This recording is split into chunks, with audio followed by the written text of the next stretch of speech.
Okay, so good afternoon, or maybe good evening or good morning if you're watching the recorded version of this. And I just want to welcome everybody. I'm Lisa Reichert. I am the Career and Professional Development Lead with People and Organization Development. And that is part of the People and Culture Department. I use she, her pronouns. And I'm so glad that you have all joined us today for what is our 7th workshop in our fall 2022 Now Conference or Now Encore series, which is the post-conference offerings from our Now Conference. And today's topic is interviews that result in offers, becoming the candidate of choice.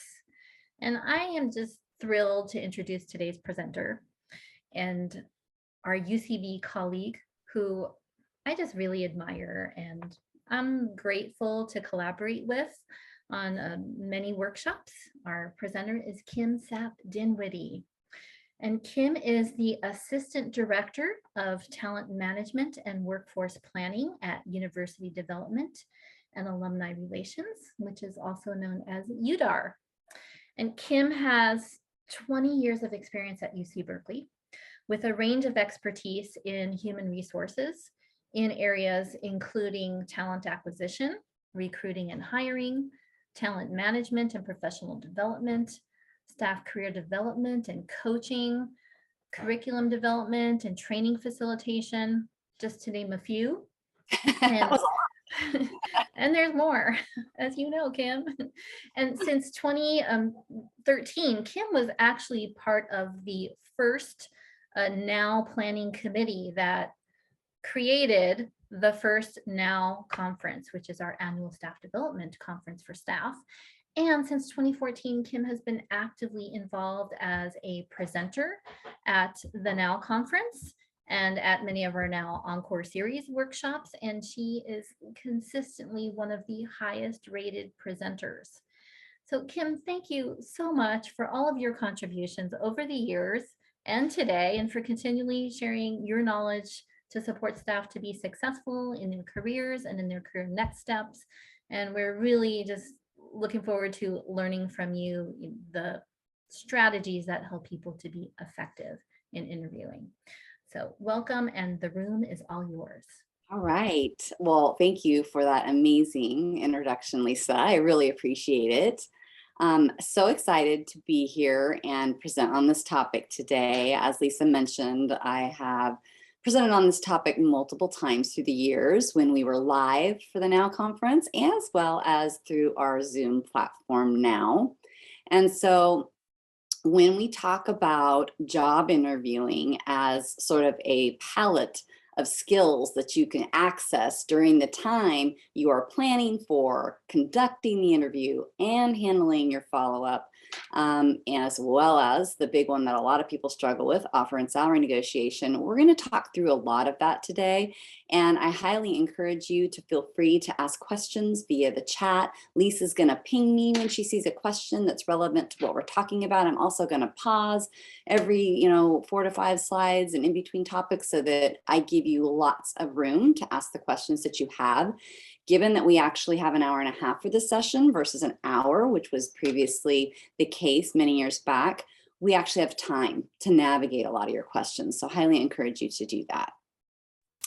As I examine the poll results from the poll Lisa put together for me, I see here that the area of the most stress for folks is effectively answering questions.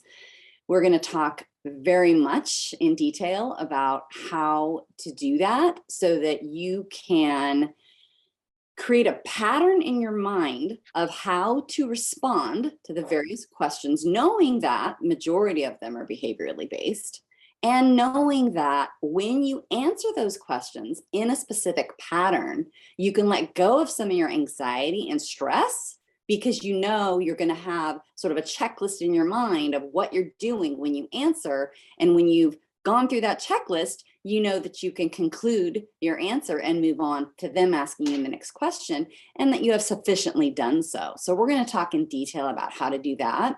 We're also going to talk about The panel piece, I see 50% of you have some anxiety around interacting with the panel when it's in person. And since many of us are going back to some in-person work, as well as some interviews, we'll talk about that, as well as how to navigate via Zoom when it is still Zoom. And the big one that is huge for a lot of people and tied with effectively answering questions here, offer and salary negotiation.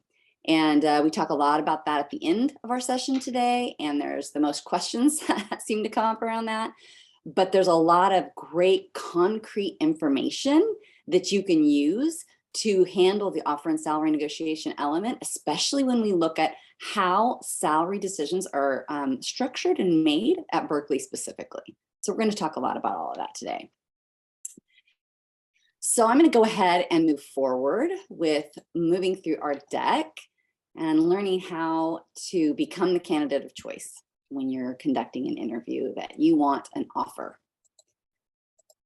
So I don't need to go into too much of this because Lisa already introduced me. I have been at Berkeley for over 20 years now. I've been in 3 primary roles during that time, and I've been at UDAR now for almost 8 years, coming up in January. And loved my time when it was still called Central HR. It's now People and Culture. I was there for almost 9 years and then spent almost 5 years prior to that as a director in UC Extension for Business and Technology. Okay, so when we talk about the topics we're going to cover today, when we talk about job interviewing success, we're going to talk about specifically when you enter an interview and you plan for it and you know it's coming up. We really want to identify what your objective is. What is your objective in that interview? Is it getting the offer? Sometimes people actually do an interview without the idea that they want an offer. They just want to practice on a specific job and it's related to what they're doing. So they set up an opportunity for them to get more interview practice when it may not exactly be the perfect job that you envision for yourself, but it is a pathway for you to consider to feel well-rounded and prepared for interviews moving forward. There are people who actually like to arrange interviews for themselves for that very reason. Most people feel anxious about interviewing, and so they only interview when they absolutely have to, when they see a job that they absolutely want. So we're going to talk about how do you prepare for that interview, for the job you really want? How do you conduct yourself during the interview? And we're going to talk about all the follow-up that happens after the interview, as well as, once again, salary and offer negotiation. Okay, so the main objective in any interview, especially for a job you want, is truly selling yourself, but not like a salesperson, more like pointing out a direct match. Remember when you used to have tests in middle school where it was a matching thing and you had like 20 things on the left and 20 things on the right, and you had to match which ones were which. This is very much how you want to have your mindset operate for conducting an interview. When you look at the job that you're interested in acquiring, you want to look at that job description and essentially create a matching checklist of everything that they're asking for and everything you have to offer. And you want to be able to showcase your knowledge, skills, and abilities through a series of questions and answers in that interview. And that matching game that takes place through that process allows you to show up for the committee, for the search committee, as the candidate of choice, because they are equally able to identify, wow, this person is checking all the boxes for our job. And so when you can sort of set up the planning process, the conducting of the interview, and the follow-up in this process of showcasing your knowledge, skills, and abilities in a matching sort of capacity, it really starts to shed some of the anxiety around it and create a more logistics, operational, almost administrative element to this process. The other thing I really want to point out to you before we dive deep into answering questions and how to navigate that process is I really want to encourage all of you to think very loud and clear for yourself. This interviewing process is a two-way assessment. Many of us enter interviews feeling so anxious that we are under the microscope, that we are being fully examined and cross-referenced and double-checked and all that kind of stuff from our potential employer, all these people who often sit in a panel that are assessing our value, our qualifications, etc., you need to be doing the very same thing for them. The bottom line is, if you go into an interview and of 12 questions asked, 7 or 8 of them are about handling difficult people, you know you're probably walking into a situation where you're going to be dealing with a lot of difficult people. So the nature of the questions that are being asked allow you as a candidate to say, do I want this job? Is this the kind of people I want to work with? And when you have room at the end to ask questions, the nature of the questions you ask and the answers you receive should allow you to make a similar assessment of them, the environment you're walking into, the team you're walking into, and the organization you're walking into. Highly encourage you to examine the interview process as a two-way assessment so that it also can help you shed anxiety and make you you become a hot commodity when you have all the qualifications they're looking for, and you show that you are really, really looking deep into whether these people are the right choice for you too. It almost makes them need to sell the job to you that much more. All right. So when you are asked a series of questions in an interview, they are looking at it from this perspective. They want to know, can you do the job? Can you work well with other people on the team, the manager, work independently as an individual contributor within your role? How will you fit into their organization, culture, and environment? Just again, as you will want to assess whether that is the organization, culture, and environment for you. And will you be engaged in the role? Will there be growth potential for you? Sometimes people elect to move into a job that is a lateral move, and maybe many of the skills you have will transfer into that lateral move, but there's enough uniqueness and differences in the role to still allow that engagement for you as an employee moving forward with still additional growth potential. But other times you may identify after the interview process, you know what, this is really too much of a lateral role for me, and I don't want to make that change right now. Maybe that's the case. Maybe you want new people and new environments, so the lateral role isn't a problem for you. But making those kinds of assessments is important in establishing that two-way assessment process we talked about. What do you bring to the table? What fresh perspectives and solutions do you have?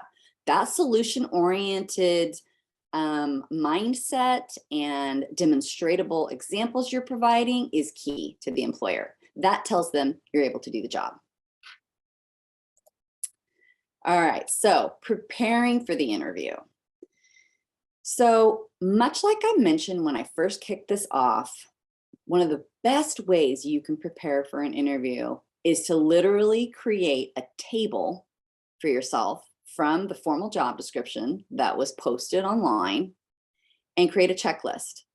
And when you write your cover letter as well for any job that you are applying for, this process of creating this checklist is equally helpful because you can cite examples that are demonstrating your skills and abilities that will directly tie back into your interview process that you are featuring from the job description, from the key responsibilities, from the work they say and the experience they say you need. You're going to demonstrate in a table how you are matching each of those specific components. And then in a cover letter process, you're explaining, I meet or exceed these specific requirements for the job. And then when you're interviewing, you are restating that, not creating any question in their mind, but you are instead showing that one-to-one matchup across the board multiple times.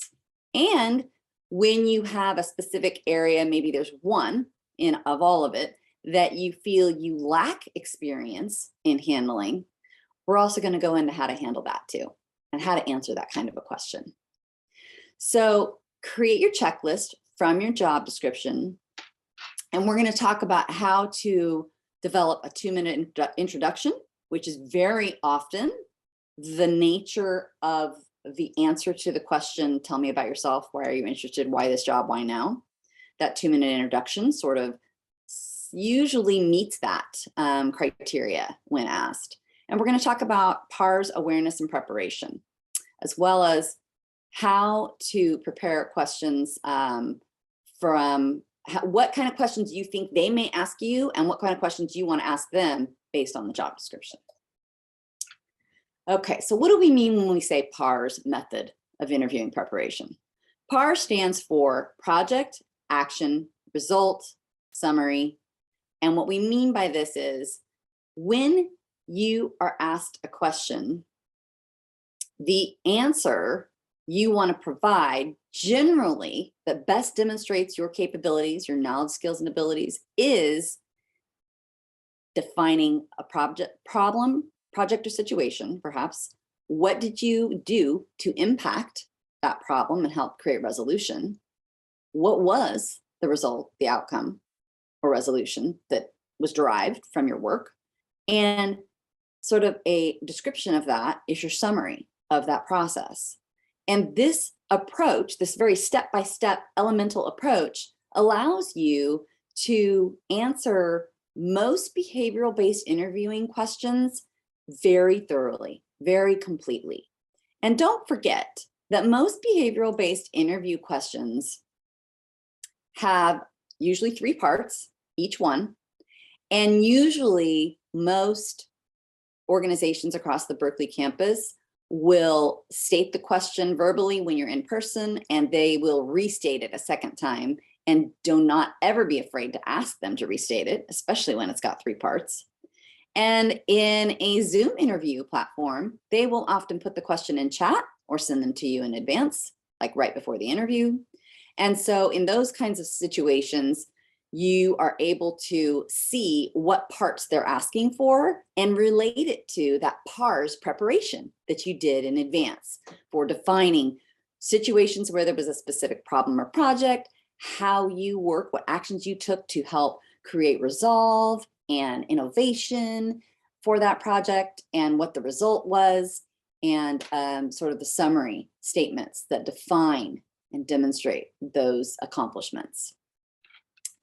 So with the 2-minute introduction we talked about a minute ago, the questions that focus or statements that focus on, so tell me about yourself or why are you interested, those kinds of statements and questions are what, generally speaking, kick off an interview. It's generally the first question asked. They want to just hear a little bit about you. And the key thing here to focus on is direct correlating elements and components to the job at hand. You don't want to go off into too much personal information about yourself, and you don't want to generally just reiterate an entire listing of your resume by any means. You want to focus on and hone in on the sort of macro approach of your career pathway, how it got you to sitting where you are right then in that moment, and what specific experience most directly ties to and bolsters your capacity to be the top candidate for them in this moment. And so focusing on your skills and experience rather than any type of personal characteristics, demonstrating how this is the next step in your career based on that bolstered, demonstratable experience that you have to offer them, how you're going to contribute to them, and as well as discussing that experience as it corresponds to this next step in your career path makes a lot of sense for you. It is of strong desired interest and directly correlates to all of your skills that you have to offer to them. That sort of unification of information in this 2-minute introduction is a great way to kick off the answer about why this job, why now, why do you want it? And it also becomes very important to set the stage for the rest of your Q&A throughout the whole process. So again, this process of the 2-minute introduction, if you kind of have that down in advance, knowing that it is so often the first question asked, it is going to be really helpful for you. Okay, so when we talk about PARS, let's talk a little bit about more dissecting this into specific elements. When you have the project or problem, I see a typo, defined in a resume scenario or in an interviewing scenario, you're specifying what occurred. Managed and maintained all records pertaining to purchasing and inventory. In an action situation, you consolidated and computerized all those records into one system. You then created a new tracking system which resulted in and reduced annual cost by 20%. So these components of sometimes what we do to create descriptors on a resume are very much similar to the way you're going to answer behavioral-based questions in an interview scenario. And when you put it all together and you summarize that, you have something much like the summary statement here, where you consolidated purchasing and inventory records and management system, resulting in 20% annual cost savings.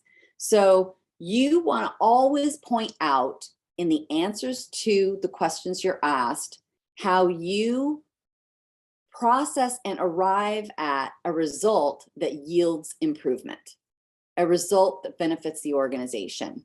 And you're pointing out the steps that you took in handling that. And this could be in a nature, a variety of questions, which we're also going to cover. So let's move on to that. Okay, because 85% of the questions you are asked are behaviorally based, the reason for that is because they know that studies reveal that past performance predicts future behavior. So when they assess an employee for their ability to handle the job they've now got available, that they're discerning whether or not you're going to be able to handle, they want to see that you handled something of a very similar nature in the past. That's why they're focusing on behavioral-based interview questions. So examples may be, tell me about a specific project you managed. And there may be lots of questions around this. Who are the stakeholders and what were their roles? Working backward, what were the milestones? Did you miss one? And what did you do when you did? So they want to know what that looks like, how you process, how you problem solve, what steps you take. That's part of their assessment. Another example, tell me about a specific time when you had a disagreement with your boss or a coworker. What was the situation and how did you handle it? How did the conflict get resolved? And would you do anything differently? Here they're looking at a combination of problem solving skills as well as interpersonal skills. And it's very, very important to employers, not only in your ability to handle the job, but can you interface interpersonally? Have you been able to resolve problems when an interpersonal situation has come up in the past? A lot of interviews have at least one question around this type of topic.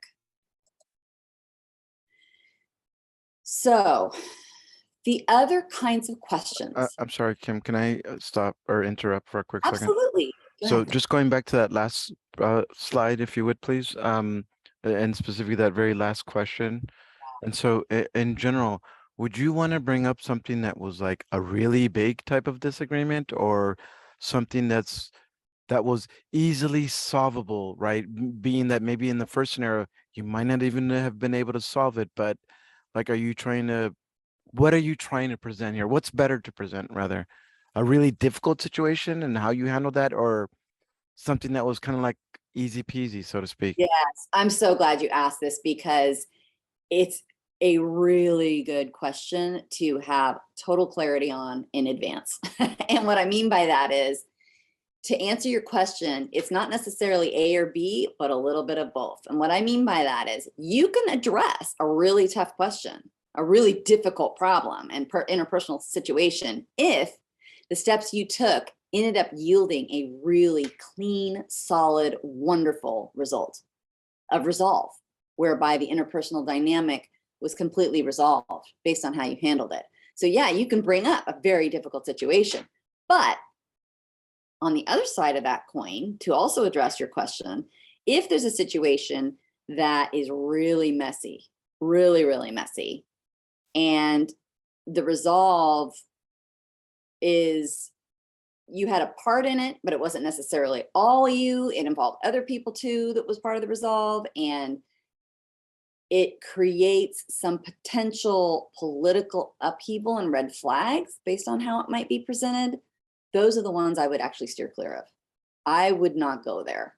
And I can tell you an example of what I mean by this, because I have been asked in an interview in the past this very similar type of question.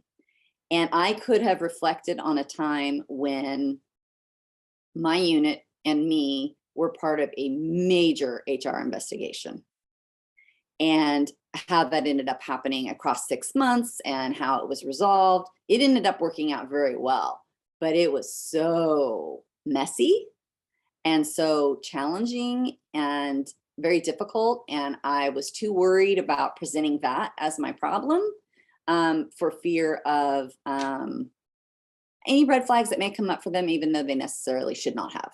And so I steered clear of that to make sure that didn't happen. And instead, I focused on a situation where I had a problem with someone who was going on maternity leave and they didn't want to give me some materials I was going to need that I was taking over, and how resistant they were, and what steps I took to end up getting what I needed, and approaching it from a very personal capacity rather than through email or whatever, approaching her with how I might feel in that situation and saying, I'm sensing you may be feeling resistant to giving me this. And I'm wondering what I can do to help resolve that. I can certainly let everybody know what documents you give me, that they are yours, that they are your contribution, even while you're away. I can make sure I focus on that during your absence. And that's what did it. That's what did the trick to resolve the situation. And so that was a problem that occurred. It wasn't huge, but it was going to prevent me from being able to do my job while she was away. In that situation, there was real clean resolve. The approach I took was very interpersonal. It showed strong skills on my behalf, and that's the one I presented. So that's the kind of situation that I would recommend you feel really good about how it was handled and what the resolve was when you present this kind of situation. Feel good about it in advance. If it's too sticky, don't go near it. Yeah. But So then, you want to see the resolve. They want to see the resolve, not just the problem. just a quick follow-up then. How about when the question is then potentially asked very specifically, tell me about the most difficult time you had to, whatever that was, but were they really asking you to bring that, horrible experience out, good or bad, but you know what I mean? Well, I want to be clear that if you were asked, tell me about the most difficult situation you've ever had, you don't have to share with them what your most difficult was. You can share with them the most difficult one that you feel comfortable sharing because you created strong resolve with it. They don't need to know that you had something more difficult, on your Richter scale. They don't see your Richter scale. They're seeing what you're perceiving and what you're presenting. So you want to present it in a way that sets you up as top notch. And that's the direction I would go. I wouldn't worry about a tremendous amount of concern on being ultimately honest in this situation per se, because if they're asking you, tell me about a difficult situation, the most difficult one you've ever had and how you resolved it, you're going to propose the one that was the most difficult that you strongly contributed to the resolve on. And that's the direction I would go with answering that question. Thank you. I think you might have addressed some of this, but in case you want to add to this, this is a related question. How do we answer these conflict questions when we are interviewing for a position in the same company team we are already on? Well, there's a couple things that come to my mind. One is that you don't always have to pull from a situation that comes from the place of employment you're in. So if you're in a unit, like if I'm in UDAR and I decide to try and apply for another job in UDAR, I don't necessarily have to pull from an experience that was in UDAR. Obviously, with 20 years, it allows me to go back into my HR work or my extension work. But if you're only coming from an experience and you're newer in your career and you're only coming from the unit in which you're in, I strongly recommend the same sort of situation when you are able to contribute a problem and a resolution that shows you as a top-notch contributor in being able to create that resolve. And find an example that will help define that and that sets you up as a highly professional, top-notch navigator of interpersonal conflict in the situation. So something that sets you up to look like a strong problem solver is the way to go. And if you know it's got a lot of political heat around it, you might try and find another example. Hopefully that helps. Any other questions around this before we move forward? Okay. Okay, so when we talk about the nature of the job interviewing scenario you may have, I can tell you that when you are asked to be in a 1 hour interview, generally speaking, you're going to be asked 7 to 8 questions with room for you to ask questions of them. When you are asked to be set up for an 1.5 hour interview, you're generally going to be asked 12 to 13 questions with room for you to ask questions of them at the end. That's generally the time frame. And within that construct, 85% of the time your questions are behavioral based, and the rest of the questions are around technical problems and scenarios, especially for people who are in technical based jobs, IT, etc., or even scientific. And then the other time they may request that you conduct a presentation for them. And generally, if they want you to do a presentation, they will give you a topic in advance to prepare. They're not going to just spring it on you last minute. I've never seen that in 20 years at Berkeley, then just spring something on you. Also, they will almost always at Berkeley conduct the mid stage of interviewing in a panel environment. Multiple people are assessing you versus just one. Individual interviews generally come at the tail end when you are a finalist and you are meeting with the hiring manager if they've had a designated search committee chair in their place in the front end of the panel interviewing process.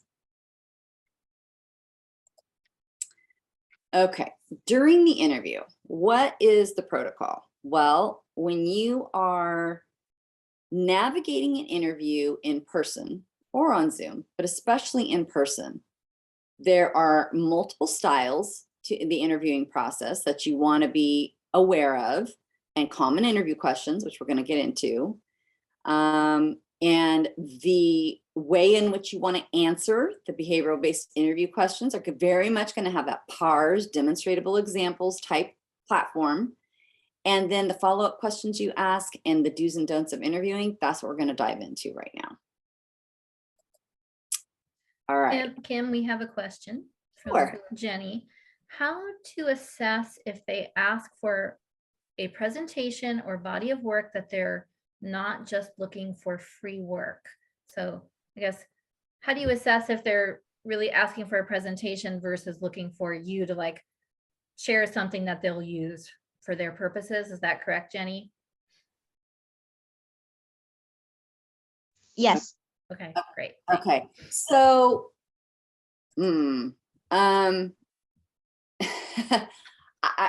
I think most of the time it doesn't mean that they couldn't use it in the future for their work if they present it, and if you present it, they don't choose you, but they liked what you had and then want to use it in the future. I guess that could happen.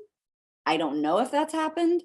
I've not seen it myself, but generally speaking, the presentation is for them to assess, number one, your ability to present, number two, your ability to engage with an audience, and number three, generally speaking, if they want you to present, that means that in your new role, you might be presenting, whether infrequently or frequently, it will be potentially part of your job.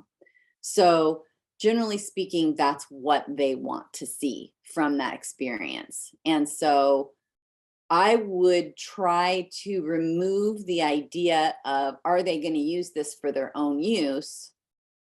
And instead set it up for, how can I use my presentation as a teaching element of my knowledge, my demonstratable knowledge, skills, and abilities, what I can offer them as a contributor on their team, and how I can show them my ability to engage an audience to provide a learning experience for whoever I present to in the future in this new job. And I think those are the better questions to ask to prepare for a presentation. You want to be able to feel really good and comfortable about what you're presenting, to be able to not read from it entirely, be able to engage with them, have a mini little activity as part of your presentation instead of just talking through it, and make that part of your process.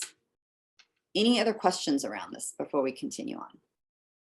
We do have some other questions. Okay. From another Jenny. If they record your interview over Zoom, can you ask for a copy?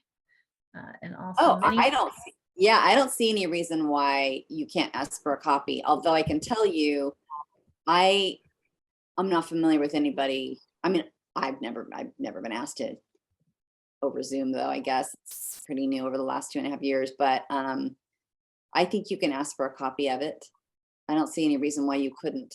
But I also honestly would really want to check out the policies around, they would have to ask you if it's acceptable to be recorded, and you have to agree to it. And if you don't want them to record you, you can say, I'd rather you not record me. But you'd have to consent to it. I think that's pretty important. We have a few other questions. Okay, go ahead. Many search committees are providing their questions 1 hour in advance of the interview. Do you have advice specific to how to use that hour before the presentation to prep? Yes, I think a really good idea is to do the table checklist we talked about from the very beginning. So you have a lot of things that you can suspect that they will ask about. And then when you're in that hour, all that work you did in advance, you can go to those demonstratable examples that you have to tie to the nature of the job responsibilities and literally put down next to the ones you provided. Oh, this one will answer number 7 well. The 10 questions they provided you, however many questions. This one would help with number 10. This one would help with number 3. And then if you don't have an example from your table that you've created in advance when you did your preparation work, you can jot down and just reflect for a moment. Oh, I'm going to use the example of the project involving such and such. And you're going to reference that. And so you can have sort of this brainstorm outline in advance when you have an hour ahead of time to think through how you're going to answer it or what you're going to reference. And you don't have to write it out by any means. And actually, I would actually discourage that so that your answer comes out more conversationally, more authentically than if you had it totally prepared in advance. But I think that creating that table of prep from the beginning will really help be able to reference and have many of those already sort of pre-answered in advance. Great. We have a couple of follow-up comments on that. Marissa shared it's actually a requirement on campus at minimum 15 minutes. I think that's referencing sharing questions in advance. Mm-hmm. So 15 minutes is a lot tougher to do that, but I would recommend the same approach because if you've already done your pre-work, it's going to be a lot easier on you to only have 15 minutes and to kind of reference and just go through at quick glance and say, okay, I'm going to answer this way, and I'm going to answer this way. I'm going to talk about these things and literally put 2 or 3 bullets under each question for what kinds of things you want to reference that show and demonstrate your abilities to handle that specific topic and area. And then go through and answer the questions in the nature in which they're being asked. Because generally behavioral-based questions have 2 or 3 parts minimum, and you want to just make sure you've answered each part of the question. And Marissa did share, I think, the specific language in the chat on interview protocol. As of February 1st, 2021, managers are required to provide interview questions to candidates at least 15 minutes before their interviews. That's good to know. That's a new rule I did not know. So I'm glad you're sharing that. Thank you. We also just had a follow-up comment regarding the recording of Zoom interviews, and Jenny shared that she has been asked to record a few times. And so I'm just curious, did you say, yes, that's fine? Did you consent? Yes, I did. I mean, I figured it just made it easier for them to quickly move through the process rather than rescheduling things. Right. Though I really was hoping to have a copy, and I didn't ask at the time that I accepted their request for a copy afterwards. I asked instead in follow-up, and then it wasn't provided. I don't think intentionally, it just wasn't recalled as something that I was asking kind of like in exchange. Right. So I would do that differently in the future and ask upfront, sure, but if you're going to do that, I'd like a copy. Yeah. Mm-hmm. I think I would absolutely feel no hesitation to request a copy of the recording and say, yes, I'm happy to have you do that. Please just send me a copy when we're done. And then they can tell you right then and there, oh, we're not going to do that. And then you can ask them why that may be the case, but that you'd really like to see a copy, because just as they are assessing you, you'd like to make the proper assessments to discern whether this is the right fit for you as well. And don't be afraid at all to present that to them. This is a two-way assessment. Okay. We have one more question. Sure. And thanks for all these great questions, everybody. Yeah. Our next question is, assuming you are a great candidate for this position, how can you ask for flexibility and reduced work week scheduling during an interview, or I'm sorry, how can you ask for flexibility and reduced work week schedule during an interview process without endangering your chances? This is an excellent question. My highest recommendation is that you don't address this piece until you're offered the job. That's the best recommendation I can provide. Generally speaking, that's the way to navigate this kind of situation until you're offered the job. If you are asked in advance about what you're willing to do, I think the key here is making a statement like, I would be willing to consider such and such and such, but this type of scenario would be would make me the most productive as a contributor in the role of such and such. So you can specify that you might be willing to consider what they're proposing, but that, and then you can state the scenario in which you will be a highest contributing employee in that role. Maybe it's, 1 day a week, 2 days a week in the office and the rest at home or whatever, because you're more productive, because you're saving on commute time, et cetera, or whatever the rationale is. But if you are not willing to consider what they're asking of you, I think that's one of those two-way assessments. If they want you in the office 3 days a week and you only want to be in there 1, is that going to work for you? And if you're willing to consider it, you can say that. But if you know for a fact you're not, maybe answering in advance that that's not going to work and that you would prefer 1 day in the office. If they're interested enough in you, they may still consider it. But that's one of those situations that sort of helps set up the proper fit and pathway from the start. Great questions. Anything else? I did have another one, Kim. So earlier I had to step away momentarily from the desk, but I think this is, you were talking about getting the job description in advance and doing the checklist and kind of comparing. So with any of this kind of pre-work or notes that you've done on your own, would we ever walk into the interview with, like, say, an index card or anything where we have, salient points that we don't want to forget about or something?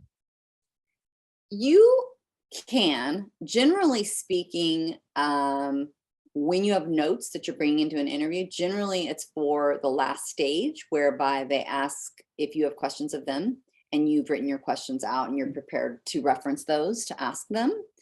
But most of the time, because at least in the olden days, and I say pre-COVID here, when you walked into in-person interviews, we didn't get questions in advance. We didn't give them, we didn't get them. And so I think it's,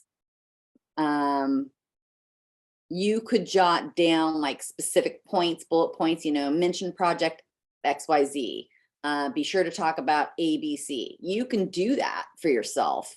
It's just that you may have to quickly glance down at it and reference it within the context of, question 5 versus question 2, which you don't know what they are. So in this case, now that lots of interviews are happening on Zoom, you very well can do that with ease because you have it right there in front of you and you're in a virtual situation. When it's in person, it's a little tougher. I don't think it's impossible, but that's why you want to feel really good in advance and prepared to talk about most of the requirements of the job and have a demonstrable example in your mind about how you can show that you have that ability, so that you have those to sort of pluck from your memory right away when you're in an in-person atmosphere.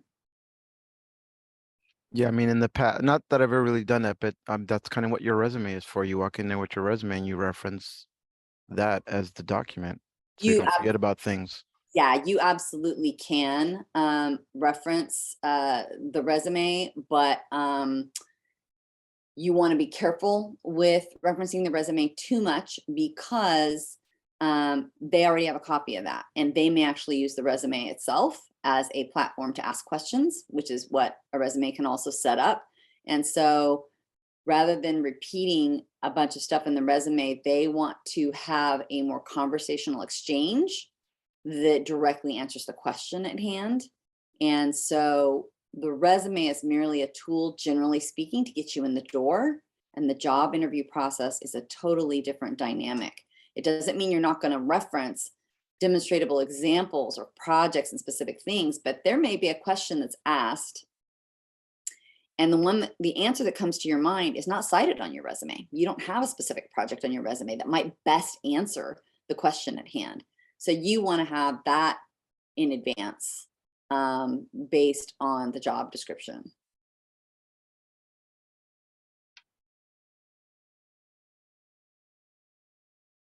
We have See- a question about that. Why is there Yeah. a stigma to obviously referencing notes?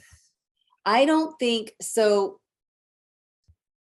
So there would be a stigma around it if your percentage of eye contact was severely diminished by referencing notes a great majority of the time. When you're in an in-person scenario, they want engagement, they want eye contact, they want conversation, they want exchange. And so if you are super tied into the idea of wanting to make sure you reference everything you have in mind, you just have to be wary and careful that you're not overly dependent on that content.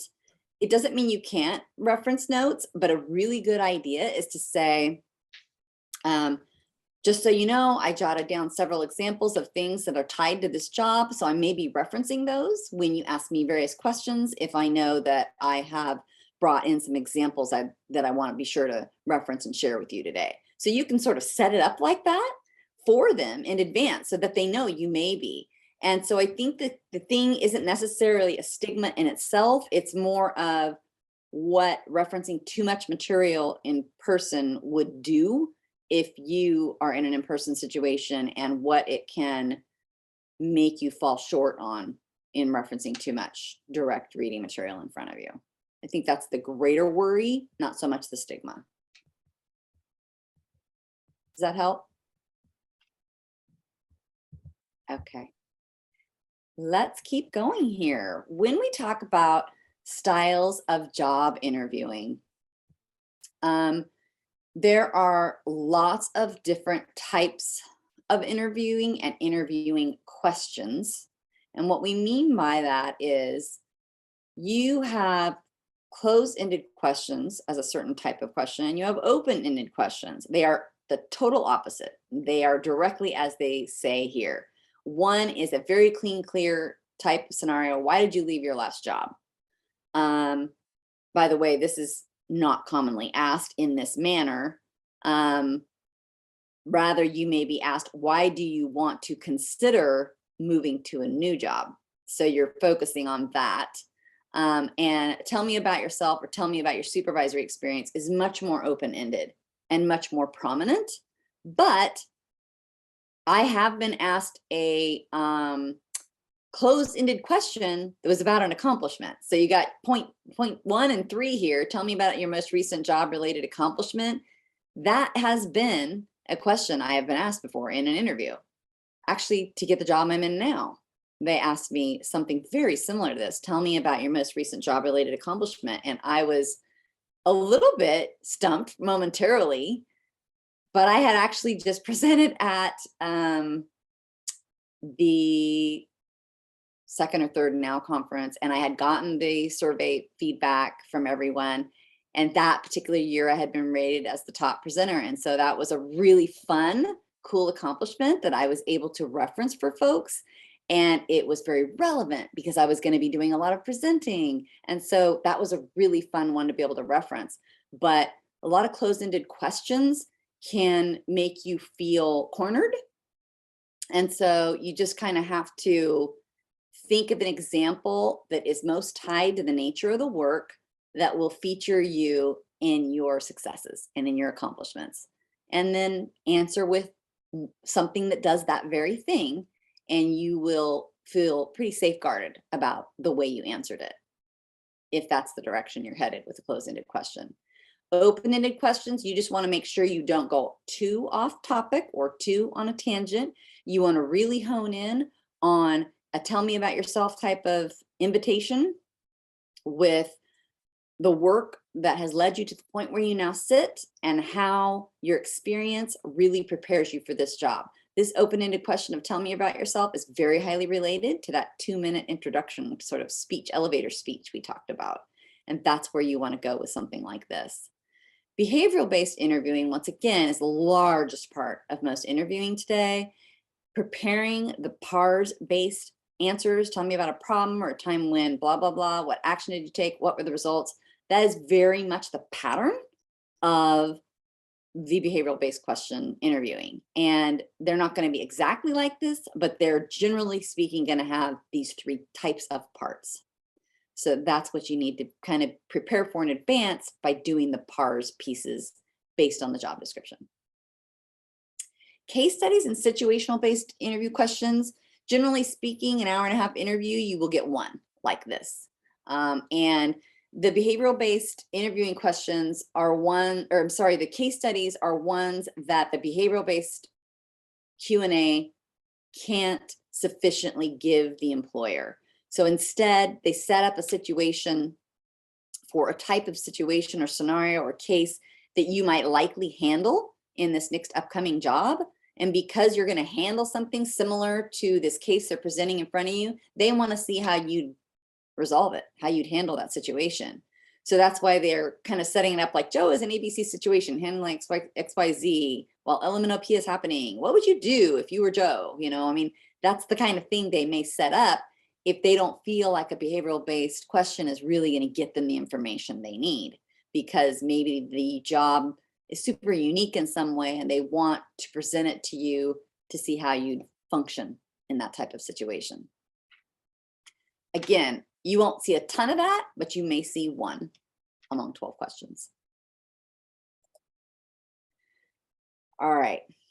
Other types of things you need to be prepared to answer within the context of that 85% behavioral-based interviewing questions: strengths and weaknesses, always pointing out your successes, areas of growth, meaning tied to sort of this weakness notion. Areas of growth will be what areas you may be most challenged by in this job. What do you lack when you're coming into this role? What do you most lack in being able to handle this job? People and team skills are a big part of interviews, as well as what other managers and coworkers would say about you. Have that in the back pocket because it's asked more frequently than you might think. Wanting to know what someone would say about you, you can either reference what people have said. You can, before you're going into an interview, ask folks to fill out some recommendations on your LinkedIn profile, or ask them, if you were asked about my skills handling blah, blah, and blah, which you know is going to be part of this next job, what would you say about me? Do some of this with some of your best colleagues who know your work and get some information that you might not have been able to reflect on yourself. That's a really great way to prepare for this piece of questioning. Experience that is specific to the demands of the job, that's what the majority of your Q&A is going to be about. So having those demonstratable examples that tie directly to the job responsibilities, the roles, how they describe the nature of the work that's going to happen, all of that should be done in early research phase and preparation before the interview. They're going to focus on projects that did or did not go well. And of course, you're going to focus on all of your successes. So when they say in a Q&A scenario, what were the milestones? Would you have done anything differently? And if so, what would you have done differently based on how things did or did not go well? And so in that situation, they want to know that you're able to do a reflection back, assessing, reviewing, and determining how you would change things based on results. And that type of problem solving and analysis is often pretty key to employers in a lot of jobs. So they want to see how you're able to do that. And so it's good to reflect on what didn't go well, what you learned from a certain scenario, and how you would do it differently, because that intellectual reasoning that takes place in what you would do differently is something they like to see, because they want to know you're going to be able to apply that type of work and process to your new role. And yes, I see a question. How do you answer what people say about you without looking like you are cherry picking? I think that the easiest way to answer this question is that you want to say, in terms of what people would say about you, sometimes they ask that question like, if if there were 3 words used to describe you, what would people, what would those adjectives be? You want to reference things that are accurate, that that they would say, that are related to the job. So maybe they'd have 20 words for you, and you're going to pick the 3 that you think are most tied to this job. So in terms of cherry picking, in essence, perceptually, that perception is probably more sitting with you than it is with them. They're not so worried about that probably. It's probably more in your own worry that you are cherry picking, when in fact, you're going to reference words that are obviously going to feature qualities and contribution capacity to the new employer. And so generally, though, you're going to be able to explain things more than just a single word. And so you can even reference, oh, recently we just had a project and somebody named me the organizational queen, or whatever. It could be kind of fun, it could be in jest, but featuring the things that are really honed in on your skill base that is tied directly to their job and of strong value to them, because they're going to need it in this person. That's the cherry picking piece that I would do for yourself, and not feel remiss in it in any way, because it's not going to be fraudulent or false. It's just going to be most aligned with the job, but still accurate about what people would say. Any other questions here? There's one more tip. Yes. Go ahead. Okay. So I have kind of maybe 2, but so I'm thinking in situations where you're kind of doing like a lateral type say search or job that there isn't much growth, and that's okay, because that is what you're looking for. Yeah. And that question is asked, or how do you respond to that when there isn't any area growth? You feel like you're going there because you are a master at this. You know what I mean? It's like, Right. how do you come up, or how do you convey that without sort of being cocky, I guess? I think that you want to always use much of the language that is in the job description, where you focus on walking into this job. I see that based on the job description, I both meet and exceed the stated requirements of the job. I have over 5 years of experience handling this, that, and the other thing. I feel really confident about walking into this job, and upon getting to know my team and the dynamics of the client needs, et cetera, that I will be able to very quickly contribute to the organization. And in this situation, I feel very excited about being able to bring my skill repertoire to this new role, to be able to apply it to this specific, whether it's a new job family or something specific that draws you to that unit, maybe something you've learned about projects they're doing or things that their unit has handled that is an appeal to you for a lateral position. That's the direction you want to take that. So you don't have to feel cocky in any way. You want to use the language that shows you meet and exceed the stated requirements, and the depth and breadth that you're going to be able to bring and contribute right away is exciting to you, to be able to do that in this new environment that has an appeal for this reason or that. So you're going to tie them together in that type of answer and question scenario. Does that help? Yep. Yes, thank you. Sure. The other piece I want to give you is about these 2 pieces here: strengths and weaknesses and areas of growth. If you are asked a question like, what do you think is your greatest weakness coming into this job in terms of your skills to be able to handle this role?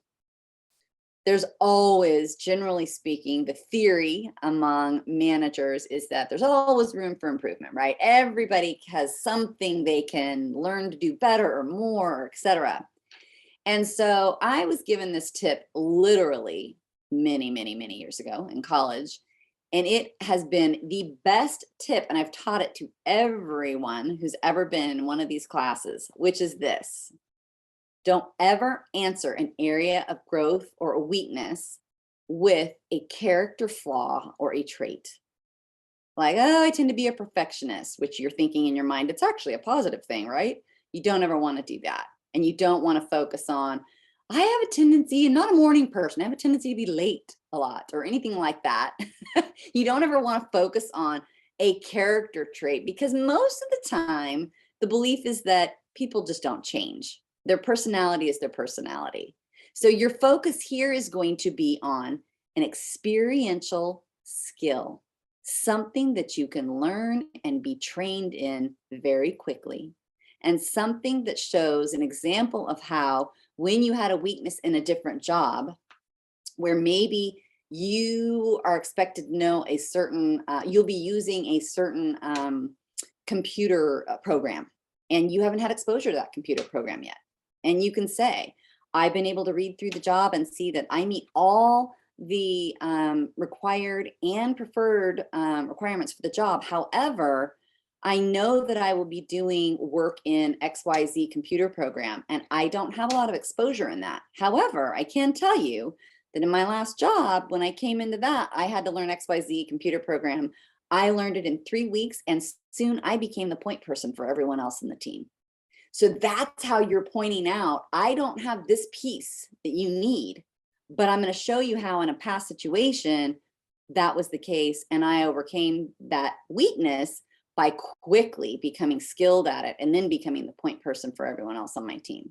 And so that's how you're going to overcome an area of growth or a weakness, with showing how you handled and resolved that weakness in the past. It was experiential. It is something you can be trained on. It is something that can be very easily fixable upon immediate exposure within the role. That is the best way to answer issues of needed improvement, weaknesses, or areas of growth. Okay. I see another question coming from Jenny. Yes. Would you like me to read that, Kim? I got it. Do you Okay. know if most employers want the candidate to desire growth, or are there a substantial number who want an experienced person who's not necessarily looking for growth? Plus, as you go higher and higher, it seems like the capacity for growth is lower. Is it okay to be honest about that and talk about what other aspects you like? So I think this is a lot of gray area in the answer to this question. However, what's great about the question is that the point you're making about, as you get higher and higher, they just want somebody who's very highly experienced and can handle the job. I think that's pretty accurate, because that's why job descriptions have meets or exceeds certain expectations, certain job description elements, and why they have preferred elements. So you can even reference that and say, well, I meet all your required expectations, but I see you prefer X, Y, and Z, and this is the area where I will need some growth and exposure, etc. So that's part of where you can reference needed areas or areas for growth is in their preferred qualifications, which is not necessarily going to cut you out from being hired. It's just something they would love to have. And so when it comes to talking about and being honest and open, related to the answer I gave a moment ago, if you can reference the draw, what is it that's drawing you to this opportunity? If it is more lateral, or if you see less growth, you're going to talk about specific initiatives or specific work that you did in your past job that you now see that they are doing, and you would love to be part of their problem solving, their resolution, their exciting initiatives and changes that are similar to something you've just done, and you'd love to be a pivotal contributor to that work because it is related to whatever their unit is and whatever the environment is. Maybe you learn from some of their colleagues about experiences they had as an employee in that unit. And you want to share that that's of strong interest to you. It's right aligned with your type of desired culture, etc. And so you can reference those types of things to talk about those other aspects you like, is what Jenny mentioned in the last part of her question. So you can tie those together. When it comes to growth, it's not common that specific question will be asked, but what they want to see is that you won't be bored in the job. I think that's their biggest worry, that you're going to be bored and you're going to move on. Employers want to know that if they make this investment, you're going to be contributing and you're going to be a solid contributor for a good 2-3 years minimum. I think that that is a worry for them because, quite frankly, hiring employees is an expensive endeavor for every unit. It's many, many thousands of dollars each time somebody leaves and they have to hire someone new. So trying to prevent that as an employer is significant. And that's why they don't want to get somebody in who they're worried will just leave and see the job as any kind of placeholder. But anytime you can describe the elements I've just spoken of around the draw to the position, how your work is going to be able to contribute to them, why you're excited about doing that work for them in their unit, that's going to really bridge the gap and the worry around this growth issue. And it will create the honesty that they're looking for. Are these questions discussed in the interview or later with follow-up email? They can be. So when you, and we're actually going to get to that in just a little bit, when you do a thank you after your interview, anything that you felt you didn't get the chance to reference or talk about, or anything that you want to sell even harder because you could tell by the nature of their questions it's really important to them, that's where you can bring these things up. Yes. All right. In terms of the, let's make sure I didn't miss something here. Yes. In terms of the questions that you should ask when you've already done your Q&A, maybe you've answered 12 questions. Number 13 is, okay, we're going to give you an opportunity to ask questions of us. In this type of situation, you want to make sure you ask some specific questions around some type of initiative they may be having. How will my work be involved with your XYZ initiative that I read about on your website that you're currently involved in? This type of question sets up the understanding in the employer's mind, you're interested, you're engaged, you want to know what's going on, you've done your research, and it's important to you that you be connected, engaged, included, and that you are drawn to the role because of those things. So ask at least one question like that. That's showing up as your last bullet here. Some of the very common questions that I still highly recommend are, what do you foresee as the priorities in the first 3 to 6 months for the role? What qualities are you looking for in whatever the name of the title is you're interviewing for?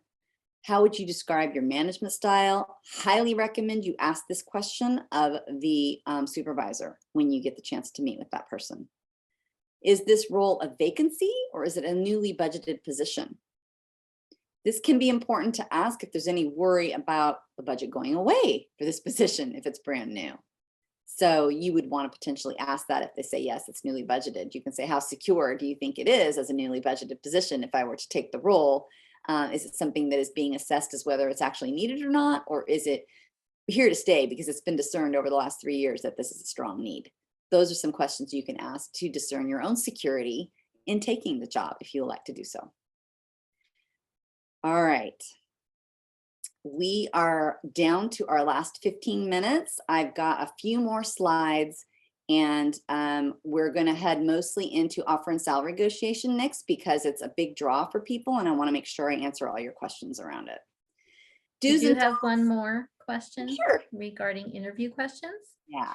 After asking questions of the interview panel at the end, how much engagement do you recommend in response to their answer?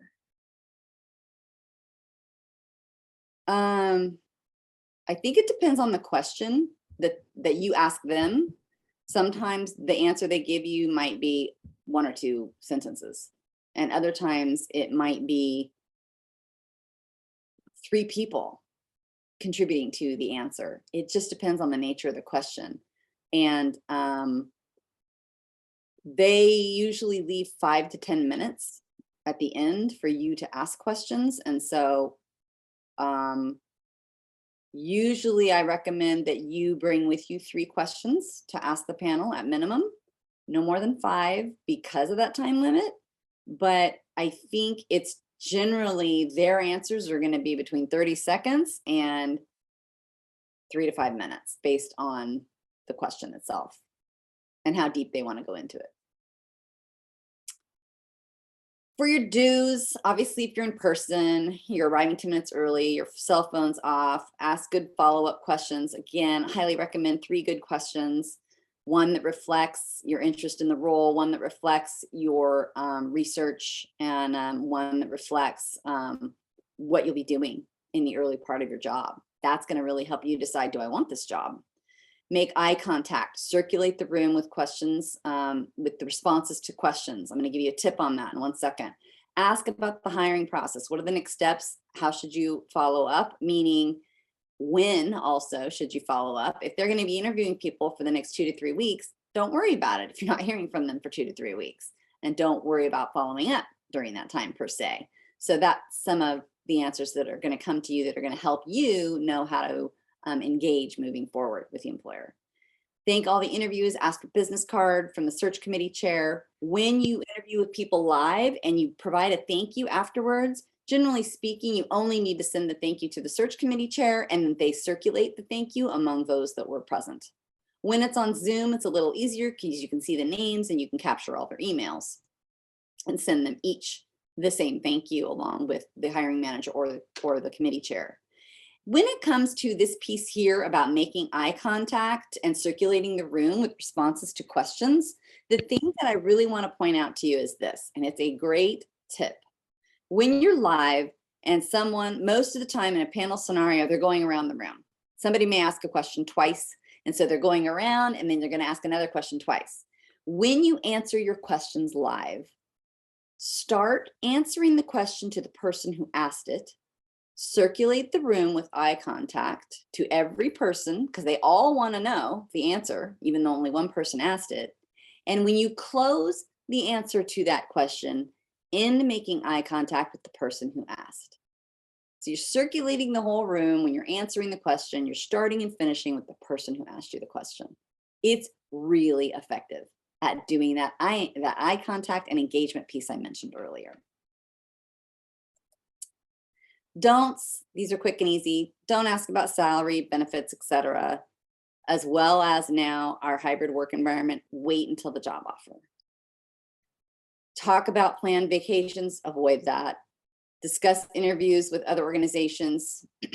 If they ask you, are you interviewing elsewhere? You can say, yes, I am, if it's honest, but just don't tell them where. Don't focus on details. Don't talk about family or personal issues, and don't badmouth a current or former employer, no matter how bad it was. And eye contact via Zoom. I see this question. This is a good one. What I highly recommend you do, you know how when you, like right now, you probably see me looking off to the right because I see some of your faces.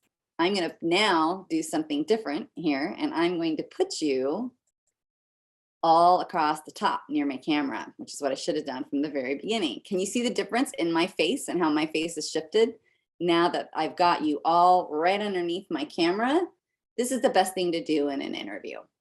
Put all your people on the panel right up near your camera. So your eye contact is facing them, much more so than off to the side during the presentation. So that's the highest recommendation I have for a Zoom interview. And you can even say, oh, so-and-so, you're in my right corner or whatever, if you wanted to. If it feels like there's a lot of congeniality, you could do something lighthearted like that. But otherwise, just keep them nearest to your camera so that your eye contact is focused on the people and the faces you're seeing on the Zoom itself. Does that help? Alrighty. So Kim, I'm sorry, before you move on, that first bullet point, I find that I think almost in every single interview I've been into for the last, I don't know, year or so, which has been a handful or so, they always ask that question, almost always, whether or not, don't know if you could go back to it, but does the salary meet your requirements, or does this meet your, I mean, there's different ways in how that's kind of framed and stuff like that. And in one of them, at least for me, they basically said, they almost like said, we don't believe you, in my response when I said, oh yeah, no, it's totally fine. But Wow. literally said, yeah, but you're coming from a department with a lot of funds. It was akin to them saying, we don't believe you. Right. In the interview was like, oh, okay. Yeah, I didn't get called back on that one. Wow. Well, I imagine that was very, it probably paralyzed you temporarily. Like, oh, how do I navigate this? So what I'd like to do, I see Andressa, am I saying your name correctly, has her hand up. Please feel free to ask your question, Andressa, because what I'm going to do is I'm going to answer Giardo's question with the next 3 slides I have on offer and salary negotiation, because it will address it. The laws changed it about to show the salary when you're posting a job. And I can see the first question, the first bullet is do not ask about salary. But since the laws have changed it, so it's a subject that we might start talking. What is your point of view about this? So generally speaking, if an employer, and I'm going to skip this one and come back to it, if an employer asks you before the interview, maybe through an IIQ or through a phone interview, what your salary requirements are. By the way, they can no longer ask you directly how much you make. Most of the time at UC Berkeley, it's public information. They could look it up. However, they can only ask, what is your requirement? And what you want to do in any salary situation, whether it is on the front end, before you're offered the job, or after you're offered the job, there are certain things you want to do to logically understand what range you truly fall within based on your knowledge, skills, and abilities, and how well they meet or exceed the required job functions. So what I mean by that is that original checklist we talked about creating to prepare for the interview, for the PARS elements of the behavioral-based interviewing questions and being able to show demonstratable examples. That same checklist allows you to see that your background and expertise aligns with stated requirements. And then you want to align your described fit to that job based on how well they match up to the quartiles of residence in the way Berkeley defines compensation. And what I mean by that is you're always going to want to state a range, 3K to 5K of a range when you answer the question on salary. Never an exact number, but always a range. And the lowest number you give is the ideal amount you want. Okay. Now, that being said, as the tip, when we look at salary negotiation quartiles at Berkeley, people are discerned, experienced, and qualified based on these issues of time and title. How long have you had the time handling certain responsibilities and in a certain role, and how much experience do you have in that type of job? Okay, these elements of residential quartiles, there's first, second, third, fourth. You have 4 quartiles in which you have an example of how people are described. So in the first quartile, individuals new to the grade and do not have substantial experience in the area. This may be somebody that does not meet or exceed all the qualifications coming into the job, but there's a lot of great qualities about this person, and they are the most qualified for from the candidate pool, and so they might be hired. But when they are brand new, they're entry level, this first quartile will be within that first 25% of the full compensation range where the manager and unit will draw from to designate salary. When a person is sitting in the 25th to 50% quartile, it's for employees who have gained experience and skills and are becoming more proficient in the position for which they were hired. They usually receive a meets expectations, what used to be our old performance management, or now what would be defined as well done on reviews. So this second quartile is somebody who is pretty much experienced. They're gaining the proficiency they need to handle the job. They're meeting the expectations, and they're a well-done employee.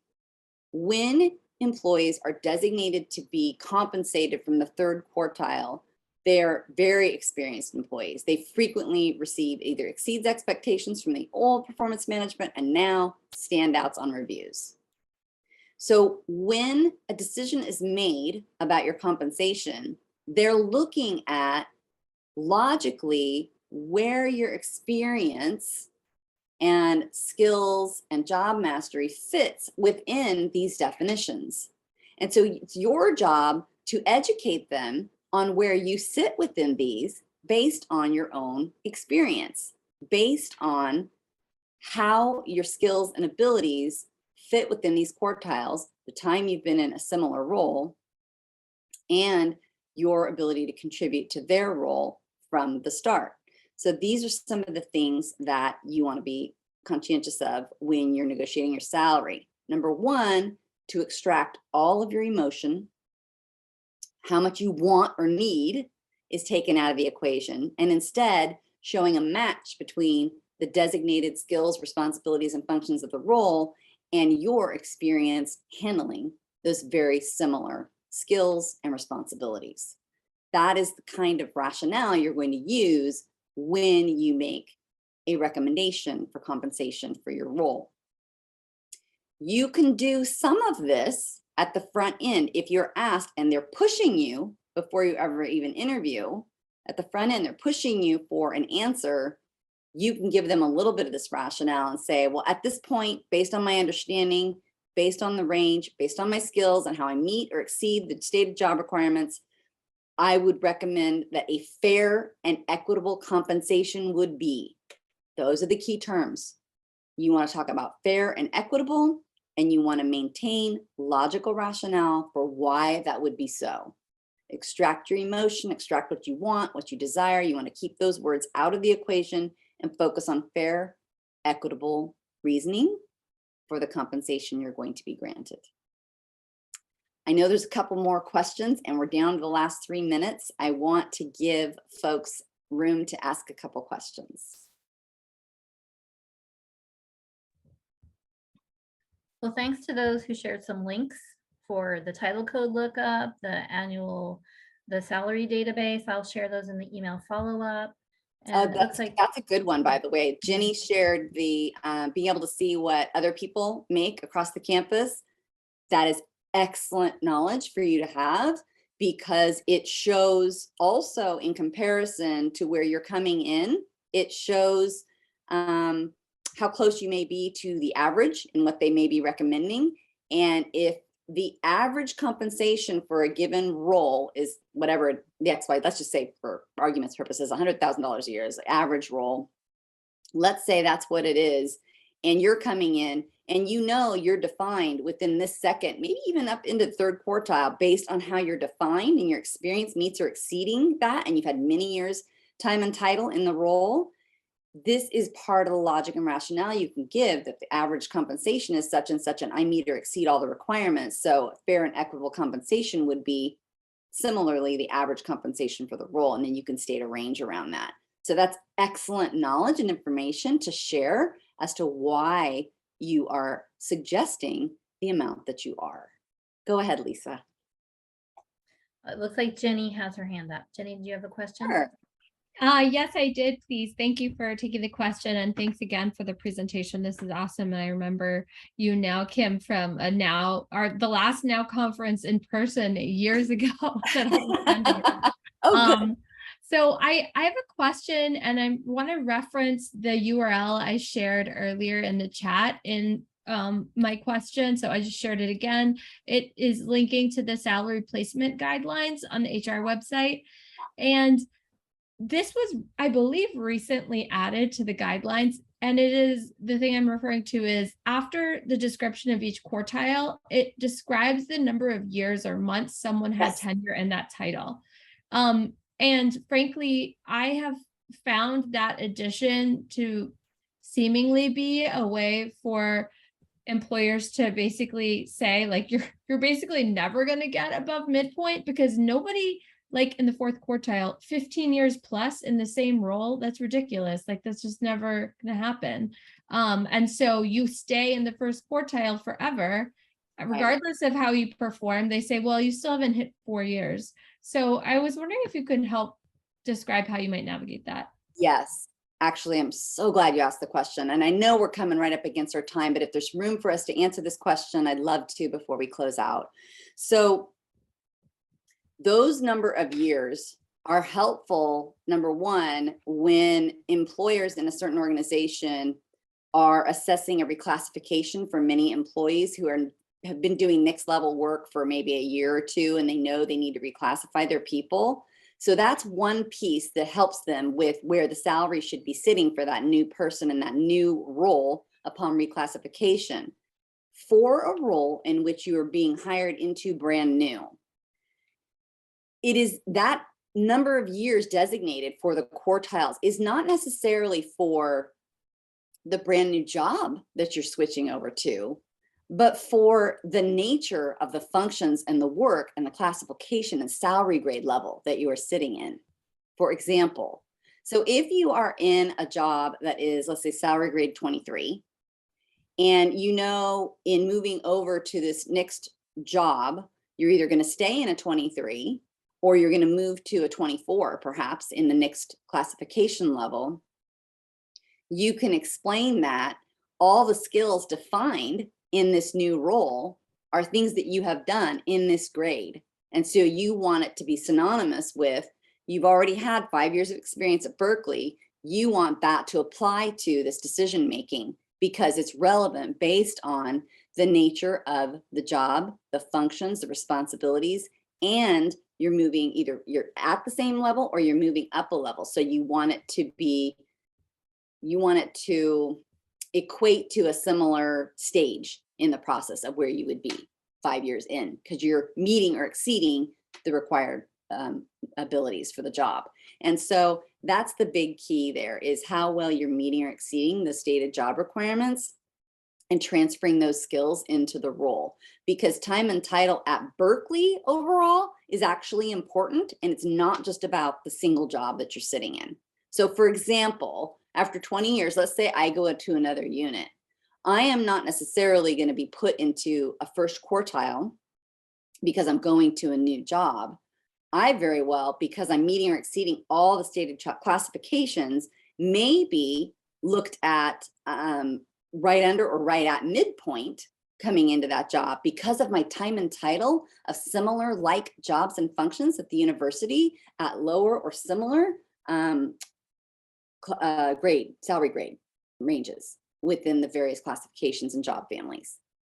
So it's complicated because there's a lot of moving parts there, but I think the key is making the argument for yourself based on all the definitions and time and title around the skills and what you're bringing to the table and the functions that are being asked for in that job. You're meeting or exceeding all those. So it puts you in a cumulative time frame, not just in the job you're moving into. Because yeah, I agree with you. Potentially, if you're looking at it through a different lens, it might detract somebody from applying for a job, because then they're worried they might continually be stuck in a low salary platform for being able to advance. But I think the thing that's critical here is to look at the cumulative time and title, the cumulative skills and contributions being made as you move into a new position, how you meet or exceed the stated job requirements, and what you're bringing to them and offering to them as an individual contributor in your job. And if you're being pulled into a job whereby you have supervisory responsibilities, that also, generally speaking, provides rationale for higher compensation as well. Any other? Thank you so much.